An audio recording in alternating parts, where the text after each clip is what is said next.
Oui, tu t'es séparé et en fin de compte, tu vis une histoire où tu n'arrêtes pas de te séparer, de reprendre, te séparer, reprendre en permanence. C'est juste épuisant. À chaque fois, tu te dis, bon, cette fois-ci, c'est la dernière. Et puis, il suffit que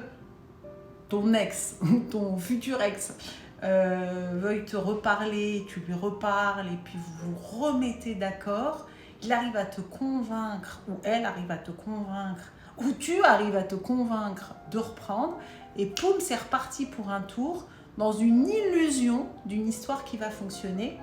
en faisant rien de différent en réalité, même si au début il y a plein de bonnes intentions et puis poum, le naturel revient au chasser de naturel, il revient au galop, et c'est reparti comme ça. Tu peux rester comme ça longtemps, ça peut durer plusieurs mois, voire années même, hein, et avant de réellement enlever ce voile qui est ça ne peut pas marcher avec cette personne-là. C'est pas possible, en tout cas pas comme ça. Pas en changeant pas tous les deux, pas en se faisant pas accompagner par exemple, ou tout changement profond, et peut-être même que c'est même incompatible et que tu te mens à toi-même parce que plein de raisons qui sont ce que je vais appeler les mauvaises raisons, qui peuvent être peur d'être seul, peur de ne pas trouver mieux dans ce que tu appelles mieux dans la comparaison, et plein de raisons inconscientes à l'intérieur, qui sont qu'en réalité je ne mérite pas d'être aimée, je ne suis pas aimable, je me contente, et tout ce qu'on a vu beaucoup dans le partage sur la dépendance affective, et qui font que,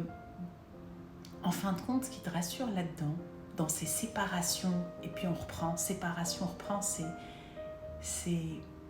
malgré tout ça, on a été loin cette fois-ci, que ce soit dans les mots, dans les gestes, dans les actes, peu importe, en fonction de votre relation, et il ou elle revient. Il y a un truc qui te rassure, là d'un coup tu te sens aimé.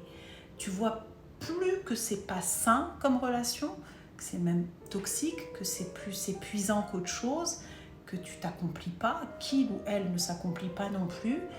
et juste d'oser à un moment arrêter de se voiler la face, voir la réalité en face et de se dire déjà mais qu'est-ce qui va pas chez moi là-dedans, c'est quoi ma responsabilité et ma part, et de s'avouer que cette histoire elle est juste pas possible et que c'est pas pour les bonnes raisons que tu es là.